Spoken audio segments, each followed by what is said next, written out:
Ya sabéis que hay 3 listas de espera: lista de espera quirúrgica, lista de espera de consultas externas y listas de espera de pruebas diagnósticas o de pruebas complementarias, como queráis llamarles. Bien, nosotros cuando dejamos el Gobierno teníamos una lista de espera por encima de 180 días en la quirúrgica, en el total de Extremadura, de 209 pacientes.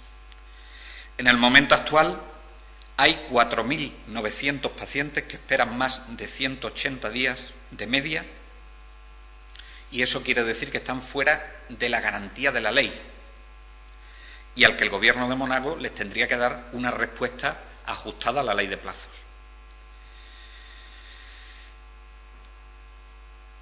Nosotros dejamos una espera media para intervenirse quirúrgicamente de 67,6 días y en el momento actual el tiempo medio para intervenirse, tiempo medio que habrá en un extremo y en otro, el tiempo medio en el momento actual es de más de 110 días.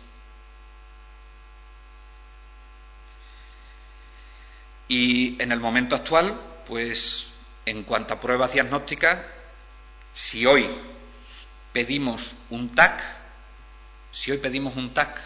en Extremadura, nos lo van a dar para principios del año 2015.